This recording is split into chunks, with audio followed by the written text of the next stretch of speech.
I'm Dr. Chris Raynor, and I've been an orthopedic surgeon for the last 15 years. I'm going to talk about every bone in the body by looking at the breaks, cracks, and injuries from John Wick.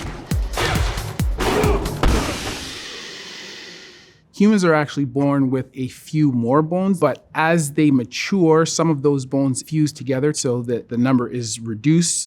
If you think of a bone, it's kind of like an egg. It has a very hard outer shell, which is the cortex of the bone. The inside actually looks more like sponge. You can actually squeeze it together and compress it. There is liquid, blood, and fat. And so when you break a bone, it bleeds a lot. The skull. The occipital bone. The occipital bone is located in the back of the cranium. In John Wick, we see him getting whacked in the head with a bat. Getting hit in the occipital bone is not necessarily going to be more painful than any other bone in the head, but you will have forward flexion of the cervical spine as a result. That in and of itself could cause injuries in the neck region. The parietal bone. The parietal bones are located on the side of the cranium. So the pterion is the point at which the parietal bone is the thinnest, and it's the most susceptible part of that bone to injury. If you injure the bone in this area, there is a good chance that you could injure the middle meningeal artery, which lies directly below, and you can cause a hematoma, which could affect the flow of blood in that artery. The temporal bones are on the side of the cranium. If you're going to hit him in the head, it would be one of the best places to do it. The frontal bone is at the front of the cranium. Anytime you have a head injury or a head blow with a significant amount of force, you run the risk of concussion. There isn't a set amount of force that is required to give a concussion. It varies from person to person. The sphenoid bone. These are the cavities that hold your eyeballs, and the sphenoid basically produces the back of that structure. The sphenoid is an irregularly shaped bone, so if you were to take it out and isolate it, it looks like either a bat or a butterfly. The ethmoid bone. The ethmoid bone is located just above and behind the nasal bone, so you can't really see it from the outside of your face, and it produces a roof over the nasal cavity. The nasal bone. The nasal bones are basically located at the top portion of your nose where your nose meets your face. We definitely see some slaps and punches to the face in John Wick. The palatine bone. The palatine bone is an essential structure in the oral and nasal cavity of the skull. This bone can be injured in association with midfacial or panfacial fractures. The zygomatic bones. The zygomatic bones forms the upper portion of your cheekbone as it comes towards the side of the eye. The inferior nasal concha. This helps to filter the air that we breathe. Vomer. This separates the right and left nasal cavities. The lacrimal bones. The lacrimal bones basically make up the inner portion of the orbit. So they're just above the nasal bones. The lacrimal bones are the most fragile bones in the face because they're very thin plate-shaped bones. So in the event that you actually hit somebody hard enough in the nose, there is a possibility that you can cause a very significant injury. The nasal bones would then be forced up through the ethmoid, which we said already is a very spongy bone, up into the brain case that's above. When that happens to John Wick, that might end up being a problem. Maxilla, basically the upper portion of your face. The mandible. So the mandible is the bottom half of your jaw. The mandible is the strongest bone in the skull. With your mandible, you could bite through smaller bones in the hand or in the feet. You'd be hard pressed to be able to bite through larger bones in your forearm or leg or anything like that, but small bones you could bite through for sure. The bones of the middle ear. The malleus, incus, and stapes. The bones of the inner ear are the smallest bones of the body. These are the bones that help us to transduce sound waves. The neck, hyoid bone. The hyoid bone is the only bone in the body that doesn't directly articulate with any other bones. Because it doesn't really articulate with anything, doesn't really have any protection. So if you grab the neck and you apply any significant force to the neck, then you could break that bone. When we see John Wick with a plastic bag over his head, there is a possibility that his hyoid could be injured. The force would have to be directed more posteriorly to actually fracture the hyoid. It's a very small and delicate bone, so it's not something that's very easily repaired. And generally speaking, for most cases where the hyoid bone is injured, we will try to allow it to heal using non-operative means. Spine. When we're born, we have about 33 vertebrae. As we mature, the bones of the sacrum and the coccyx fuse to one another. And so instead of being individual bones, they end up being one solid bone. So we end up with a total of 24 vertebrae. They are the cervical spine, the thoracic spine, the lumbar spine, and the sacral spine. The cervical vertebrae. When compared to other vertebrae in the spine, the cervical vertebrae are certainly much smaller in size and more delicate. This just makes sense because the amount of weight that the cervical spine is supporting is significantly less than other parts of the spine. The typical trope is that they like to twist the head and instantaneously kill people. I'm not sure that that's the most efficient way, but C345 keeps the diaphragm alive. So if you can break the neck above the C3 level, that is going to be ultimately fatal if the person doesn't get medical attention. The thoracic vertebrae, the lumbar vertebrae. In the movie, when John is thrown off the balcony and he lands on his back, I have to tell myself as an orthopedic surgeon to suspend some disbelief because there is a very highly significant chance that he would have suffered a fracture of his lumbar spine. And in fact, probably more than just his lumbar spine, he probably would have fractured other parts of his spine as well. The lumbar vertebrae are significantly larger than are the vertebrae in either the cervical or the thoracic spine because they're supporting much more weight than are the other vertebrae of the spine. The sacrum. The sacrum is the bottommost portion of the spine, and this is a solid bone that previously, when we were embryos, was a segmented portion of the spine, but it is now fused to become one solid bone.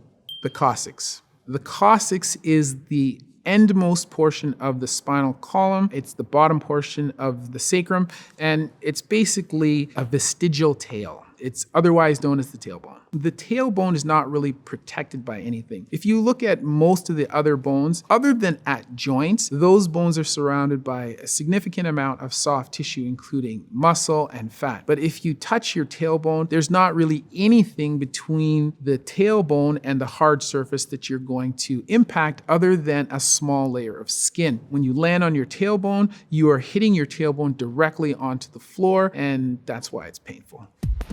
The chest, the sternum. The sternum is a flat bone that resides in the middle of your chest, right about there. The sternum plays an integral role in helping to create stability of your chest cavity. It's the location where the ribs wrap around your torso and then they connect with the sternum. So the sternum in conjunction with the ribs and then the spine and behind gives the thorax or the chest cavity its strength and rigidity. Generally speaking, no bone is going to protect you against a bullet. Most bullets are traveling fast enough to break a bone. In the John Wick series, he has the benefit of a suit that has a Kevlar layer in it, which is like a bulletproof vest, which will help to dissipate some of the energy so that you're less likely to penetrate the chest cavity. The clavicle. The clavicle is located at the top of the chest, in between the shoulder joint and the sternoclavicular joint. It is a bone that is injured quite frequently. When we fall, we have a tendency to want to protect ourselves and put our hands out. And if we fall to the side, that bone ends up striking the ground on an angle. So each of those fractures, we're basically going to treat the same way. We're going to expose the bone, which is what's called an open reduction. Under direct visualization, we're going to take those two fracture fragments, bring them back to one another. We are going to provisionally hold them in place, usually with a small pin, which is called a K-wire. And then we will take a pre-contoured plate, which we will then place on top of the bone, put screws on either side of the fracture, and then we'll secure those screws to stabilize that bone. When a bone comes through the skin, this is what is known as an open fracture. Bones do bleed. Bones are like the assembly line for blood production. That is where blood cells are born, inside the marrow of the bone. In some trauma situations where we cannot get a good intravenous line in patients, we will actually run IV fluids into the bone. It doesn't work as effectively as if you had an intravenous line, but in the event that we can get no other lines, we can actually put an intraosseous catheter and keep you alive. The scapula. The scapula is relatively protected. It lays flat against the thoracic cage on your back, and it has a thick layer of muscle both on the front and the back surface. The shoulder joint is kind of like the hip joint in that it's a ball and socket joint. However, where the hip joint is an actual socket, the shoulder joint is more of a saucer. When you have a force that is applied too quickly, or when the arm goes beyond its maximum range of motion, sometimes that humeral head can slide off the face either to the front or to the back, or in rare circumstances down below or up top. And this is what's called a shoulder dislocation. The ribs. Generally, most adults have 24 ribs, 12 on either side. We see John Wick break more than a few ribs.